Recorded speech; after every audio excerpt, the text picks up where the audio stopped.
to offer you this lesson from Unity of the Keys Spiritual Center.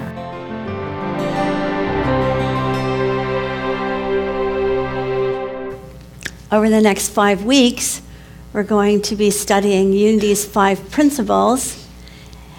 And I'm going to be referring to a book by Dr. Orestes Gutierrez called L.O.V.E.S, The Answer. Orestes is a longtime Unity student who wrote this book with his experience in Unity and his unique interpretation of our 5 principles. You'll be meeting him next year because he's agreed to come and be with us sometime in the spring. So if we could have the 5 principles, I'd like you to say just the bold part, and then I'll say the other part. So the bold part is the acronym L.O.V.E.S, the first letter being the beginning of L.O.V.E.S, the L. That's what we're going to address today. But I just want you to be familiar with these principles, the way he's worded them. Together, live your truth. Knowing and understanding the laws of life, also called truth, are not enough. A person must live the truth that he or she knows. Together, one presence and one power. God is absolute good, everywhere present. Validate when you meditate and pray. Prayer is creative thinking that heightens the connection with God-mind and therefore brings forth wisdom, healing, prosperity, and everything good. Together, experience is created by how we think. Human beings create their experience by the activity of their thinking. Everything in the manifest realm has its beginning in thought. Together, stardust in everyone. Human beings have a spark of divinity within. Their very essence is of God and therefore also inherently good. Okay. So those are the principles that we'll be contemplating and I'll be speaking to for the next 5 weeks. This first principle, I want to begin to explain with the 18th chapter of the Gospel of John. I was very surprised, actually, to reread this chapter because I knew what I was looking for, but have you ever had that experience that you get so much more than you thought you would by rereading the scripture? So what happened for me was I went for the question, what is truth, that Pontius Pilate asked Jesus, because I knew that was an important point I wanted to make. But what I got was by reading the 18th chapter of John, and I ask you all to go do this. In fact, read the 17th and the 18th chapter, because the 17th is like the prayers and the blessings of Jesus, knowing he's not going to be with them very much longer. It's what we call, his last message to his closest friends. It's the most beautiful prayer. So I'll just give you the last line of that prayer before I tell you about the 18th chapter. Righteous Father, the world does not know you. This is Jesus' prayer. But I know you, and those that are gathered with him, know you, the ones that you have sent to me. I just love that. His awareness that his students, his friends, his spiritual companions were sent from God to him. I made your name known to them, God, and I will make it known so that the love with which you have loved me may be in them, and I and they may be one. So then we go into the 18th chapter, which just summarized is a chapter that depicts lies, betrayal, false accusations, hidden agendas, and police brutality, all in one chapter. Does that seem relevant to you? Just a little. So it's when Jesus had spoken these words, that prayer, he then goes out with his disciples to the Kidron Valley, where there's a garden that he often goes to with his disciples to pray. And there is Judas with the police and with all the high priests and Sadducees, and they are asking him, well, actually, it's kind of funny because, he knows what's going on. And so he says, "Hi, I'm Jesus. Are you looking for me?" And the ones that came to arrest him are so stunned by him just saying, "Hi, I'm Jesus. Have you come for me?" that they actually, what it says, they fall on the ground in shock. And so he says it again, "I think I'm the one that you're looking for." And then they begin to ask him questions, the kind of questions where they kind of put words into his mouth, and which he then answers with other questions. And this goes on for some time until he gets slapped around by a police officer for being rude to the high priest. So the police officer says, "Is that how you answer the high priest?" And Jesus says, "If I've spoken wrongly, tell me how. If I've spoken rightly, my truth, why have you attacked me? Why did you strike me?" And then the high priest has him sent and bound to Caiaphas, the highest priest. So Caiaphas then takes him to Pontius Pilate, where there's also another interesting dialogue. Pilate says, "What accusation do you bring against this man?" Do they answer that question? No. They say, "If this man were not a criminal, would we be handing him over to you?"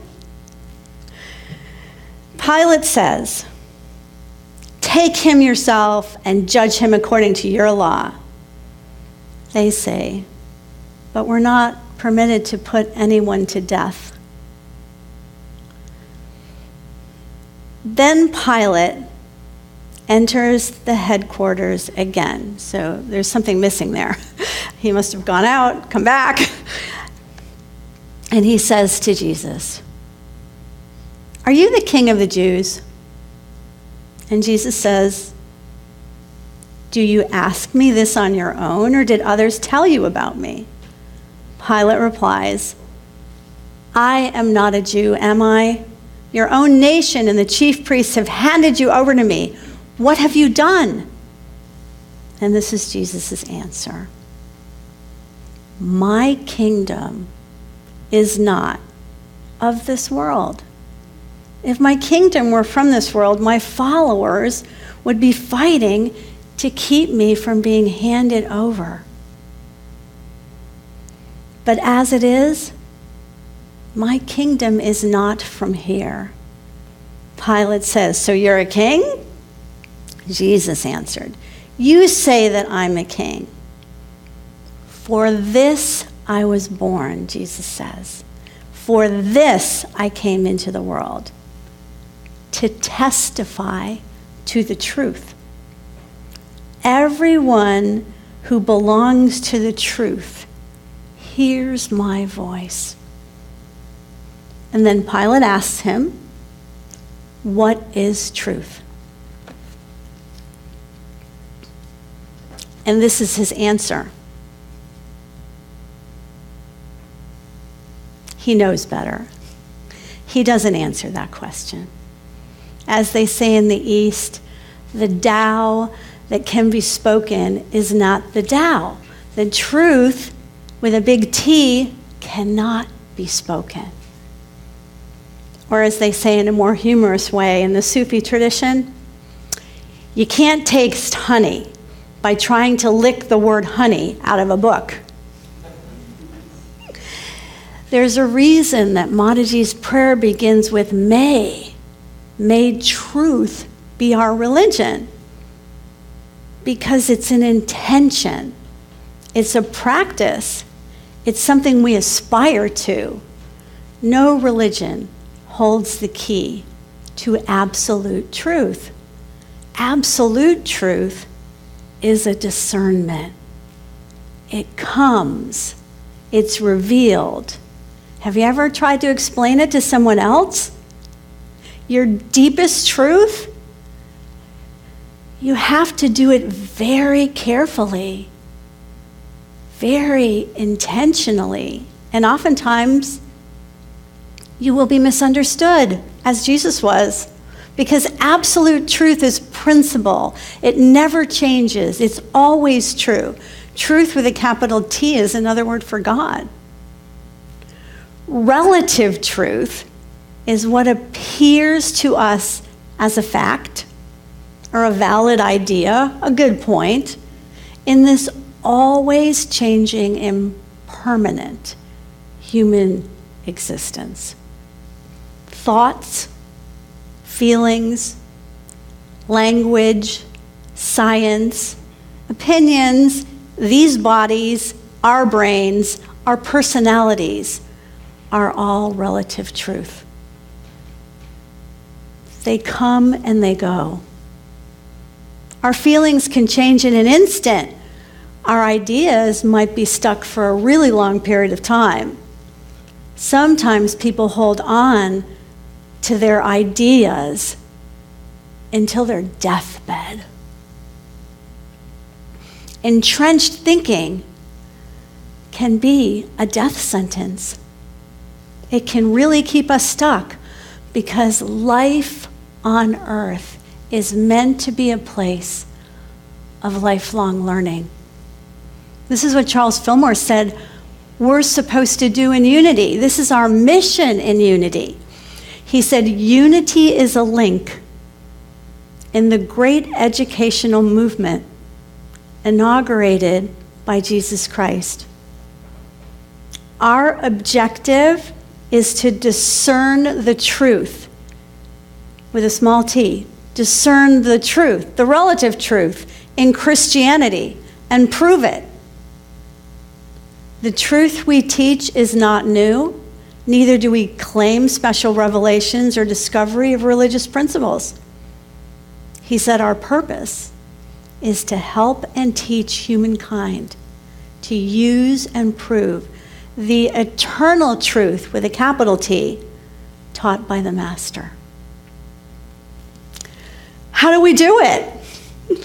How do we practice and demonstrate truth? How do we live our truth when we have to humbly admit we don't oftentimes know the truth with a little t from the truth with a big T, most of the time ourselves?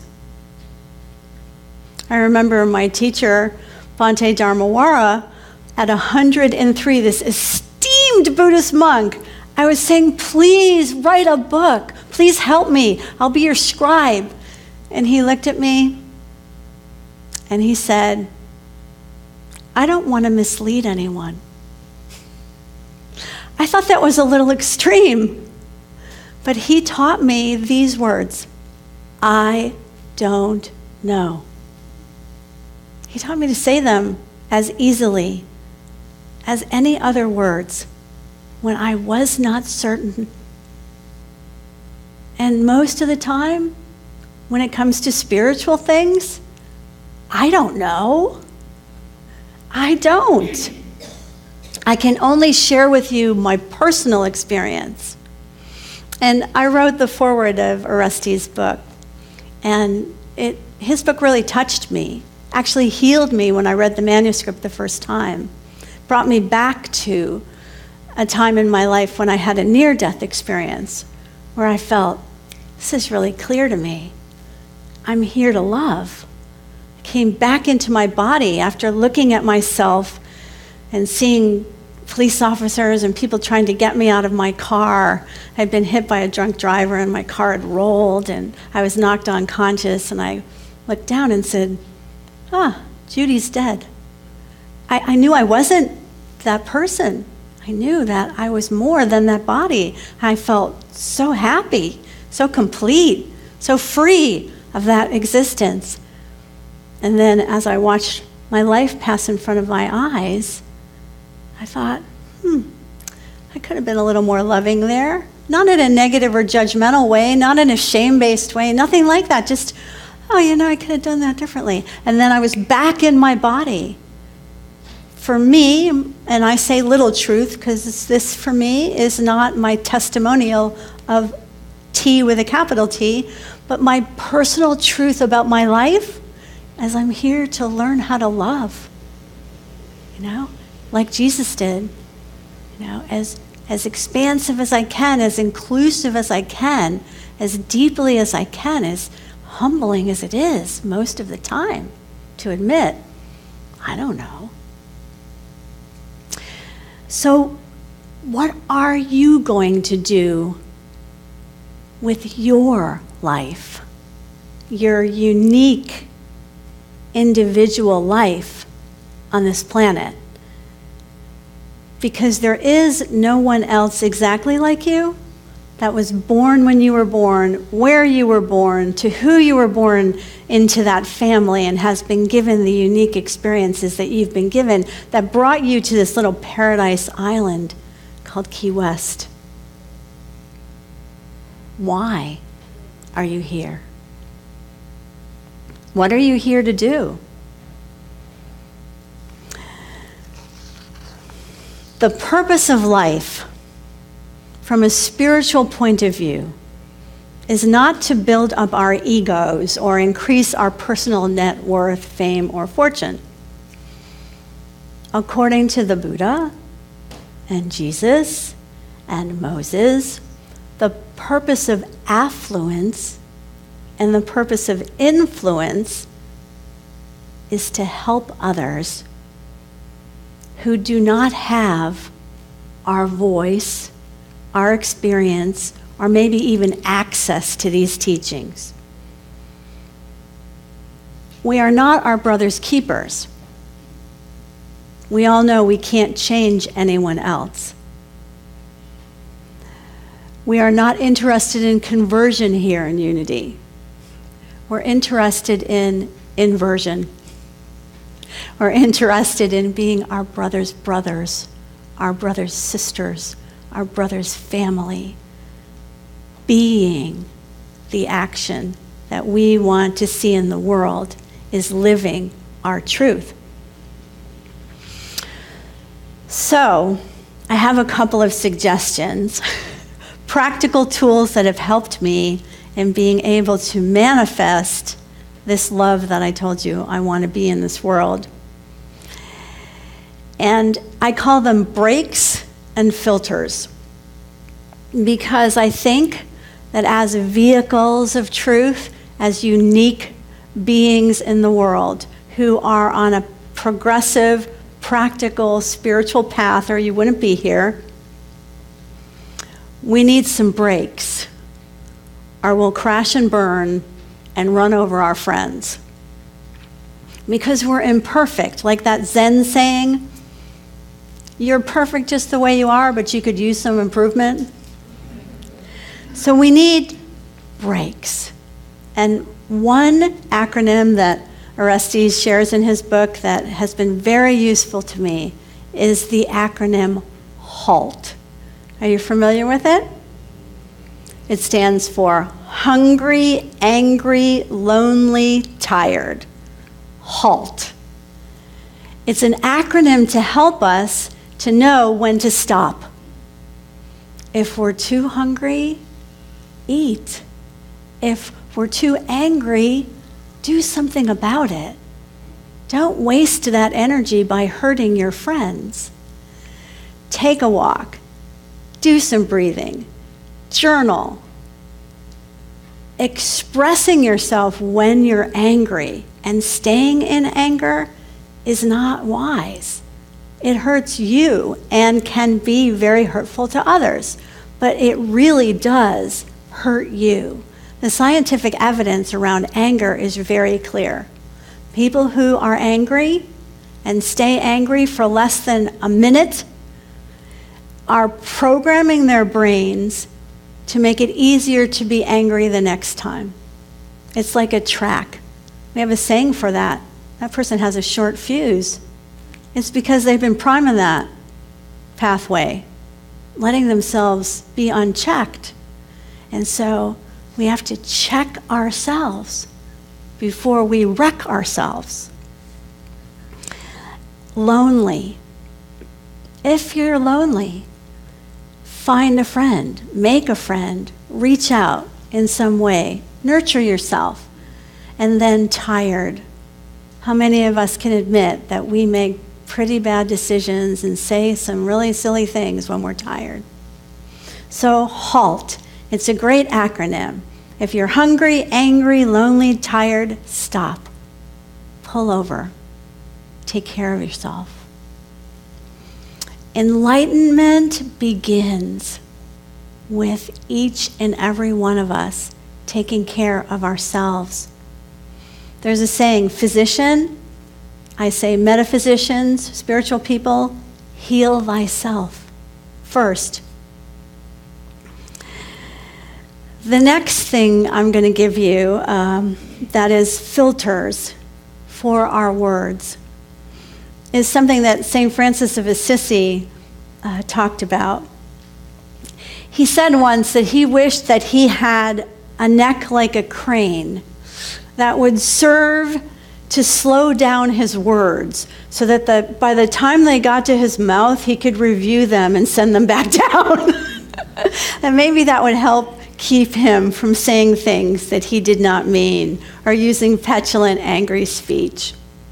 So I give you 4 questions to contemplate before saying anything. This is called the 4 gatekeepers of speech. How many of you know them? So what's the first one? Is it kind? Or maybe it's, is it true? I don't know if they're in order, but this is the order I learned them in. Is it kind? Say that with me. Is it kind? Is it true? Is it true?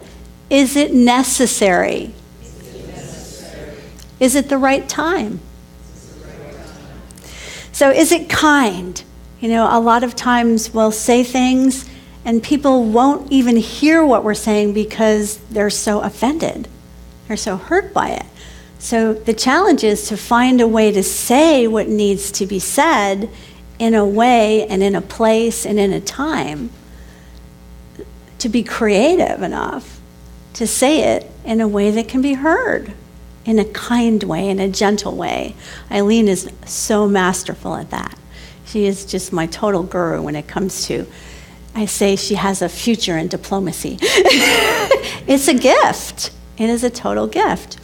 And is it true? That's a contemplation, because if you just repeat gossip, if you repeat something that somebody else has said and you don't know it's true, that's what Gandhi calls an ahimsa, not ahimsa, which is the soul force. Ahimsa means an evil, a negativity. Just repeating something you don't know if it's true or not, and it's a negative thing, and it's about somebody else or something else. You just repeat it. That is not healthy for you. It's not healthy for them. It's not a good practice. So, and I know in this time of what is true, you know, when we're just struggling as a country with truth, you know, that is a very big contemplation. Is it true? But we have a gauge. It's right here. You know, you feel it. You discern it from the inside out. Is it necessary?